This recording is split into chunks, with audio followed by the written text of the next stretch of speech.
Napakadami din pong pumunta doon sa kanilang prayer rally yata na sinasabi nila, mga bossing.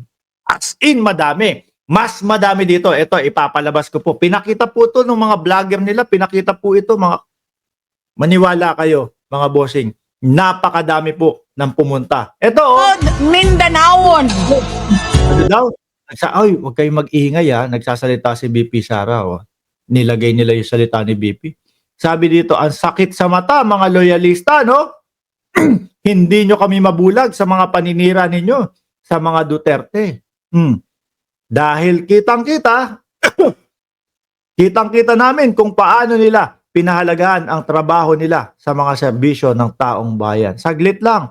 Bakit kung tatanggalin itong nakasulat na ang sakit sa mata, bakit parang Burj Khalifa yung nasa ilalim? Sa Dubai. Ano? Oh, tuloy natin. Ako po, Mga nakaberde ho kasi, mga boss si Inday Sara. Proud Dabawenyo. A proud Dabawenya. Oh, mga nakaberde po, mga bossing, ang daming DDS sa Davao. Mga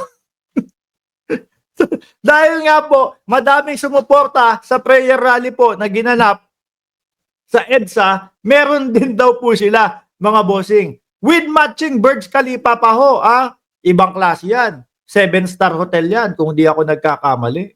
Manulupit, oh. A proud Mindanaon. Ang dami, oh, mga nakaberde ho lahat, mga bossing. Sa Dubai nga lang, oh. Oh, di ba? Hindi ba kayo nahihiya niyan? Inilagay niyo pa yung boses ni BP Sara para magmukhang rally ninyo yan. Sa bagay, mahilig naman kayo sa mga ganyan, di ba? Mahilig po sila sa ganyan, mga bossing. Doon po sa New York, may mautog daw po sila. Sinakto naman po Independence Day, mga boss. Sinakto nila Independence Day. So, meron pong iba't ibang mga Pilipino o yung mga grupo ng Pilipino na nag-organize po para magkaroon sila ng Independence Day na kumbaga parang walk lang o yung parada lang po. Aba, sumiksik yung mautog nila doon sa gitna sa pangunguna ni Vic Rodriguez. Naglagay ng napakalaking DDS na sign. At ipinamukha nung kanilang mga vlogger na simula daw umpisa hanggang dulo nung parada na yon, rally daw po nila yun, mga kababayan. Eto, pati naman ito, sa Dubai, mga bossing, rally na din po nila. Ano ba naman yan? Nahihirapan na ba? Sabi kayo ng sabi, nahihirapan na yung mga vlogger na sumusuporta kay Pangulong Bongbong Marcos. O kayo, nahihirapan siguro mag-edit. Okay ba? Madali nyo bang nakita itong mga nakakulay green? Siguro nag-type yan, mga kababayan, ng Green Rally. Para umugma. O tumugma doon sa kanila. O, sige nga. Ang dami nga naman. Mga nakaberde. Hindi ako ang pinakamagaling. O, alam namin. Di ba? Alam namin yon. Hindi daw po siya ang pinakamagaling na vice-presidente. O pinakamatalinong tao sa Pilipinas. Alam naman namin talaga yun. Oh. At sa mundo. Oh. Ngunit, walang makakatalo sa tibay ng puso ko bilang isang Pilipino. Ayan. Ma'am, comment nga po. West Philippine Sea. Gusto lang po naming marinig yung komento ng hindi po trabaho ng vice-presidente. Yung komento po ng bilang isang Pilipino. Para po maano namin, marinig talaga namin yung sinasabi ninyo. Walang makakatalo sa tibay ng puso ko bilang isang Pilipino. Gusto lang namin marinig yun. Bilang isang Pilipino, mag-comment lang po kayo. Mukhang wala po eh. Gusto nyo ba kung malaman kung saan talaga ito? Oh, eto daw, mga boss. Ayan, kulay na kulay pa lang ho, mga kababayan. Dubai Fun Run, November 24, 2024. Ha? Kulay na, berde. Di ba? Ibang klase mga DDS talaga. Ayan.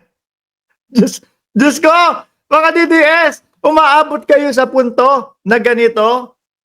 Umaabot kayo sa punto na magnanakaw kayo ng mga video tapos pagmumukain ninyo, narali ninyo, kaso ho, mga boss, yung sambayan ng Pilipino o yung mga nasa comment section, nahalata ho. Ayan o, sabi ni Caroline Aquin, wow, ganda ng background video. Fun run sa Dubai. Pahiya! Oh, run, Sarah, run for 2025. Ano yun?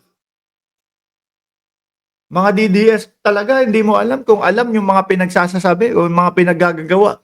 Sabi nito, si Lynn Polinar, run, Sarah, run for 2025. Ano tatakbuhin ni Inday Sara Duterte sa 2025? Magsesenador.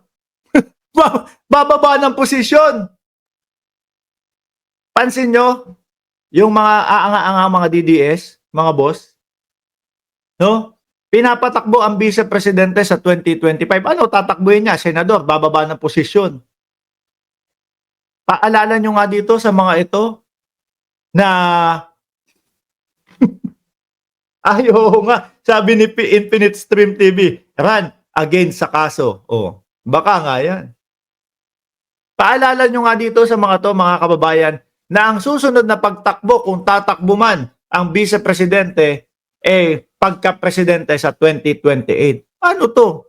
Baka nga, takbuhan yung kaso, mga bossing.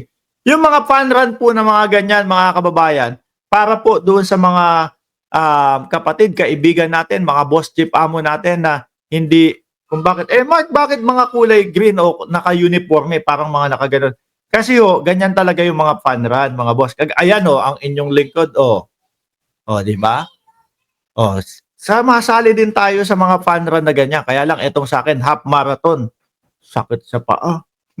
Umaabot ng 2 oras at 10 minuto bago ko matapos. Takbo lang ng takbo. Yan. Di kung itong uniform namin dito sa Cayman, no? Medyo maging kulay berde lang ng konti. Baka nadamay na din kami doon sa sa sinasabi nilang kasali kami doon sa rally nila. Di ho ba, mga boss? Mga siraan tuktok Hirap na ho sila, mga bossing. Dahil naging okay o naging matagumpay yung pagtitipon doon sa may White Plains, sila naman din meron din, mga kababayan. Kaya nila ipinakita yung panran po ng Dubai. Nagnakaw ng video. Linagyan ng boses ni BP, tinakpan yung Burj Khalifa, malupit. Di ho ba? Sabi ni Infinite Stream, andito ka pala, taga Sugbo. Aba? Kita nyo? Nagsama-sama. Boss Mark, Green Run, 2024 sa Dubai. Paano, mga DDS? Bukas ulit, no?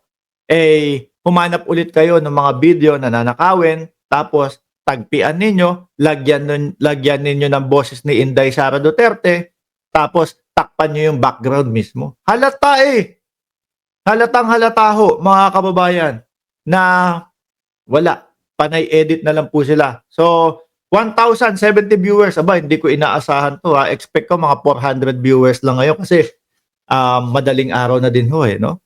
Maraming salamat sa inyong pagpunta dito sa ating channel. Huwag nyo pong kalimutan na i-like, i-subscribe, and i-share ang ating video. Maraming salamat and God bless po sa ating lahat.